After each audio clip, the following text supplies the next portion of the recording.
Shalom, selamat pagi, selamat datang di YouTube channel saya, It's Me Foni. Apa kabar?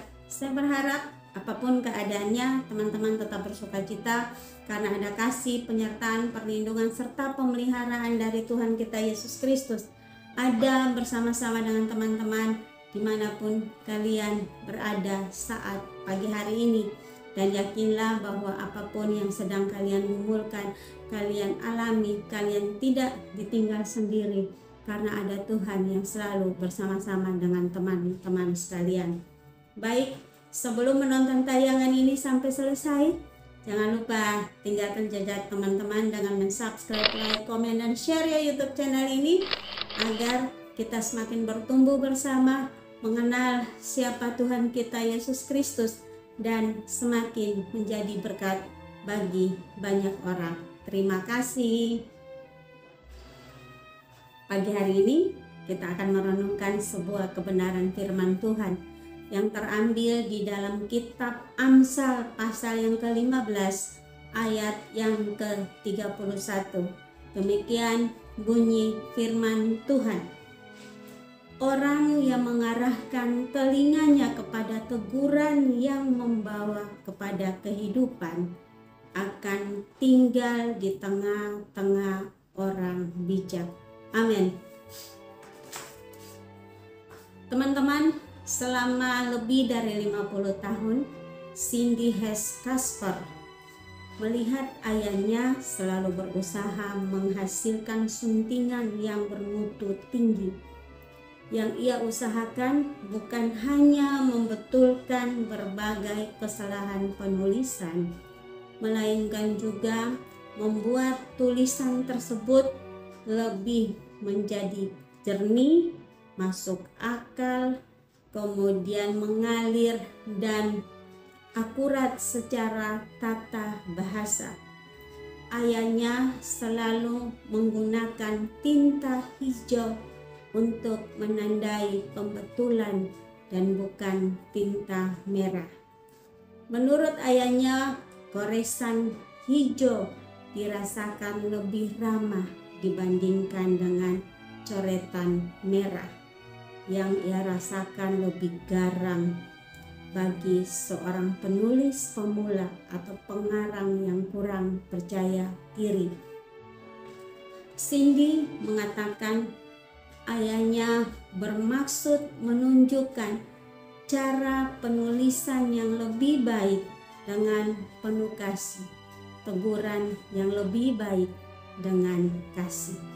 Teman-teman, ketika Tuhan Yesus menegur seseorang, ia melakukannya dengan penuh kasih. Dalam sejumlah situasi seperti pada saat ia melihat kemunafikan orang-orang Farisi dalam Matius pasal 23, ia menegur mereka dengan sangat keras, tetapi selalu demi untuk kebaikan mereka. Namun ketika ia menegur sahabatnya, yaitu Marta, teguran yang lembut sudah cukup. Lukas pasal 10 ayat 38 sampai dengan ayat yang ke-42. Tidak seperti orang Farisi yang tidak suka ditegur oleh Yesus, Marta masih menjadi seorang sahabat dekat Yesus. Yesus memang mengasihi Marta dan kakaknya dan Lazarus. Yohanes pasal 11 ayat yang kelima.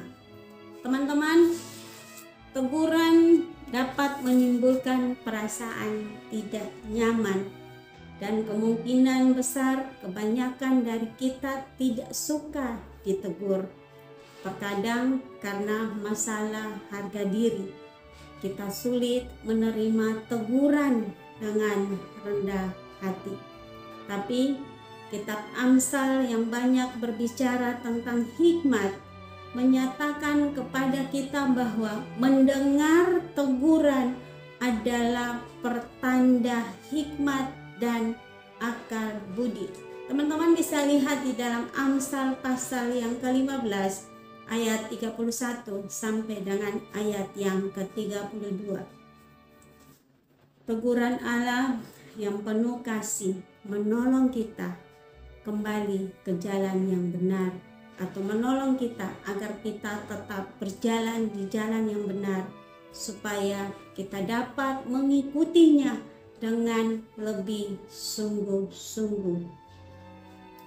Mereka yang menolak teguran diperingatkannya dengan tegas, tetapi yang mau mendengarkan teguran dari Tuhan akan memperoleh hikmat dan akal budi.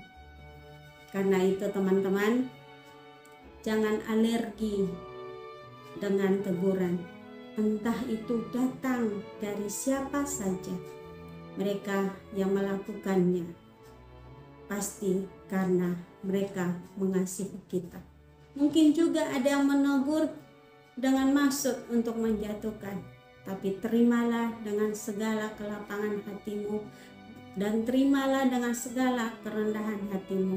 Mungkin lewat teguran itu juga kita diizinkan untuk memperbaiki diri agar ke depan kita bisa menjadi orang yang lebih baik lagi. Biarlah kita menjadi orang-orang yang rendah hati, menerima segala teguran, dan ataupun kita yang menegur orang lain, kita menegur sesama kita, mari kita menegur mereka dengan penuh kasih agar teguran kita bisa mendatangkan kebaikan bagi hidup mereka. Teman-teman, biarlah renungan firman Tuhan ini bisa menjadi penuntun dan menjadi berkat bagi kita sepanjang hari ini. Sekian, Tuhan Yesus memberkati.